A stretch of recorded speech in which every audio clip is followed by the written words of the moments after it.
தினமொரு வசனம். பிலிப்பியர் 1வது அதிகாரம் 18வது வசனம். இதனால் என்ன? வஞ்சகத்தினாலாவது உண்மையிலாவது எப்படியாவது கிறிஸ்து அறிவிக்கப்படுகிறார். அதனால் சந்தோஷப்படுகிறேன், இன்னமும் சந்தோஷப்படுவேன். விளக்கம். ஆயிரக்கணக்கான மக்களை கிறிஸ்துவினிடம் வழிநடத்திய ஒரு வயது முதிர்ந்த பிரசங்கியார் கர்த்தர் மீது தான் கொண்டிருக்கும் உண்மையான அன்புடன் பல வேளைகளில் சுயநலம் கலந்திருப்பதாக கூறினார். மற்றொரு வல்லமையான தேவ ஊழியரும் இதே கருத்தை வெளிப்படுத்தினார். வேதாகம கருத்தரங்குகளில் பேசும்போது எல்லாரை காட்டிலும் தலை சிறந்து விளங்க வேண்டும் என்ற தன்னுடைய ஆசையை தான் மேற்கொள்வதற்காக ஜெபிக்கும்படி அவர் மற்றவர்களை கேட்டுக்கொள்கிறார். என்னை பொறுத்த வரையில் எனக்குள் பெருமையும் சுயநலமும் தங்கி இருப்பதை நானும் காண்கிறேன். பவுல் கூறுகிறபடி நாம் மரண சரீரத்தை பெற்றிருக்கிறபடியால் நமக்குள் பாவம் வாசம் செய்கிறது.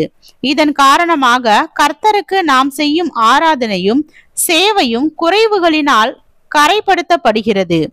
எனவே பிலிப்பியர் 1வது அதிகாரம் 15 முதல் 17 வசனங்களில் பவுல் குறிப்பிடுகிற பிரசங்கியார்களை குறித்து என்னால் புரிந்து கொள்ள முடியும் என்று நான் நினைக்கிறேன்.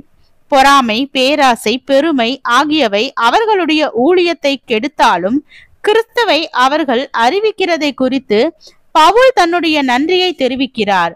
அவர்கள் மாய்மாலம் உள்ளவர்களாகவோ அல்லது பொய்யான போதனையாளர்களாகவோ இருந்தால் பவுல் அவ்வாறு குறிப்பிட்டு இருக்க மாட்டார்.